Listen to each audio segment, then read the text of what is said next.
Hi everyone.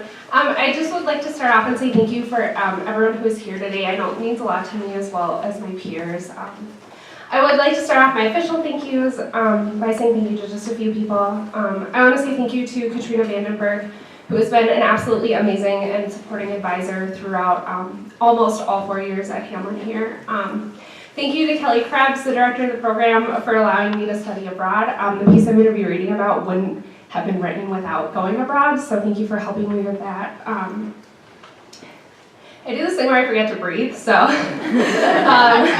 I would also just last like to say thank you to both Mary Rockcastle and Gretchen Marquette, who this year have just given me the tools to put this piece together, so thank you. I'm going to be reading an excerpt from a short story I wrote this semester called Liability. It's a dual narrative between a young adult named Molly, who is struggling with the death of her boyfriend while going abroad to Poland, and the personification of the gas that was used during the Holocaust in the gas chambers.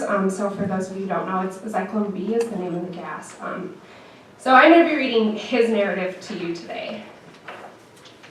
All right, so this is an excerpt from Liability. Work camp, they say. Concentration camp, they say.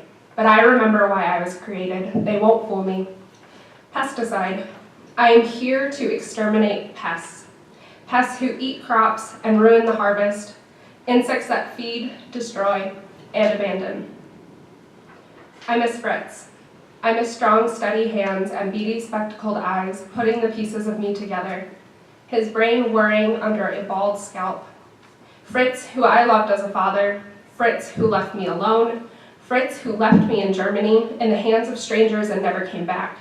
I miss my chance to leave, to look for him. Some days are not bad. Some days I can block out everything and focus on the fields and Fritz. That was before they gave me this name, Zyklon B, before they even called me DE438818A. And I could just be. I think of how warm the sun is and how gentle the breeze blows and the smell of grass after it's been cut. It's cold, even in the summer. The walls and the floors are chilled. At night, I cling to the walls, push myself into the jagged edges and the cement, fill in the grooves. During the day, I huddle and hide while group after group traipses through my cell. I feel their eyes on me. 70 years of waiting. The doors are left wide open to tempt me with glimpses of warm sunlight and the call of fields.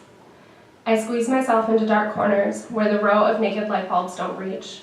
I ignore the open door and try to ignore the gawkers who stare at my blue handprints and the fingernail grooves I fill. Just leave. The only comfort I allow myself is Anya, who comes when the tourists go away, finally alone.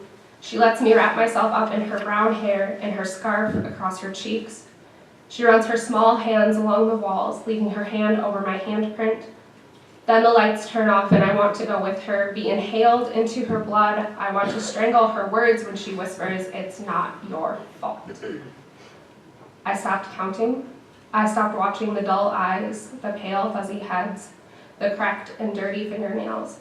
I wrapped myself around their naked bodies. With each gasp, I loved them. I invaded their blood cells, traveling into their warmth. If I could have stayed, taken control, maybe we could have escaped.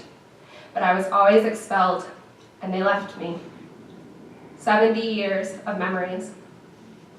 The smoke from the room next door hated me, hated the bodies I sent to its furnaces. Thank you.